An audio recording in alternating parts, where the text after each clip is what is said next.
Well, it's time to get a bite on the Texas bucket list, and this week we are in an unexpected place to get some Italian food, Longview at the Tuscan Pig. When it comes to finding fine food options in the northeast corner of the Lone Star State, regional recipes like Italian food don't really come to mind. The Tuscan Pig in Longview is changing all of that. Yeah, it's not the usual barbecue that we have, but it's good. I'm glad we have it. No fried catfish or barbecue or East Texas hot links. The only handmade lasagna in East Texas, I guarantee you that. Rodolfo Stefano Chiappetta started this restaurant with his wife Miriam back in 2013 after a career of catering around the country for a nationwide food service company. Definitely an opportunity to improve the Italian food scene.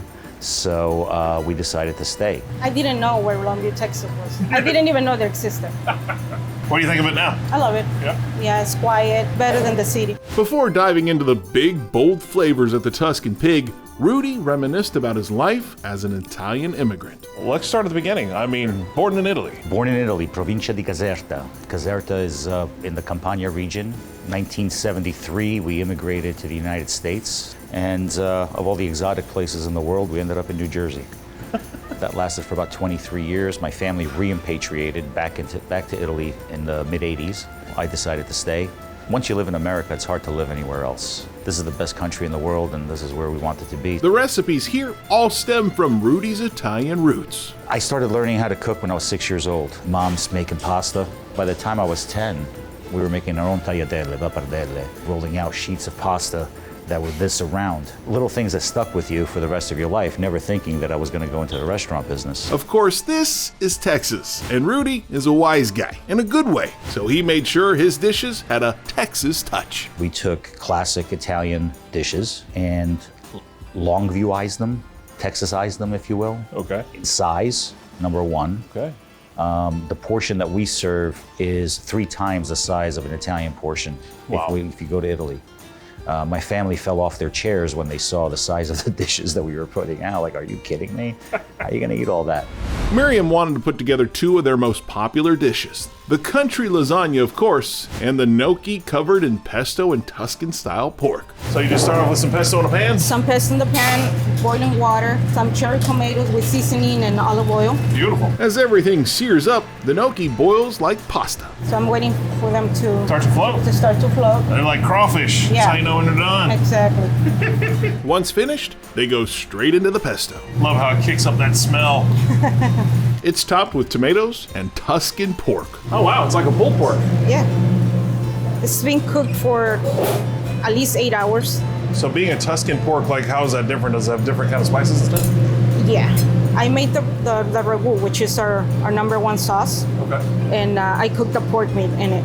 That's a lot of pork. That's where we get our name. It's shoulder meat, pork shoulder, that's cooked in tomato sauce for 10 hours. Okay, it's not barbecue, it's not brisket. I can see why your in-laws thought these portion sizes were crazy. A little bit of bacon. And now, is that the Texan part, or is that? That's the Texan part. Yeah, I was about to say. Yeah. Little And, bacon on there. some fresh cream, Interesting. and it's ready to eat. Awesome. The freshly made lasagna gets put into a bowl with pasta sauce and cheese. This lasagna has got the Tuscan pork in it, correct? On the first layer, First Tuscan layer? pork. Okay. Second layer is our bolognese sauce. Okay. It's ground beef with carrot, celery, onion, garlic. And on the third layer is bechamel, which is flour, butter, milk, nutmeg. Okay. And we top it off with cheese, Okay. spices. Oh, like Rudy was saying, that ain't no frozen lasagna right there. Wow.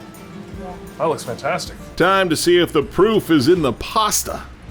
All right, East Texas Italian, how's it gonna rank? I'm pretty sure that even a gnocchi from Muskogee would think that this is great gnocchi. That is fantastic. The pesto pairs well with the gnocchi, cherry tomatoes with some crema. It just works really well all together. Well, right off the bat, that pulled pork has fantastic flavor and is very tender. And then that gnocchi, it's just a soft, pillowy, tasty deliciousness with that pesto sauce all over that thing. You can tell that a lot of care has been taken to make it taste really good. On to the country lasagna. The same Tuscan pork in this, but it looks like lasagna and it smells like lasagna, but what's it taste like? The lasagna is good. It's not as heavy as some Italian food. It doesn't have just all the cheese and the sauce on it. You can actually taste all the ingredients. The lasagna noodles are soft and delicious. The sauce is sensational. The Tuscan pork adds a nice little saltiness to that. And it's not overbearing. There's not a whole lot of cheese you got to pull away from or anything like that. It is just right on. It's just different. It's different than regular lasagna. Well, an unexpected find in East Texas. Italian food that's actually really good. Coming to the Tuscan Pig, definitely well worth a stop on the Texas bucket list. I think if you wake up every day, you pray hard, and you work hard, you're going to meet somewhere in the middle. We feed 11 families. We have 11 employees. You know, with the grace of God, therefore we go.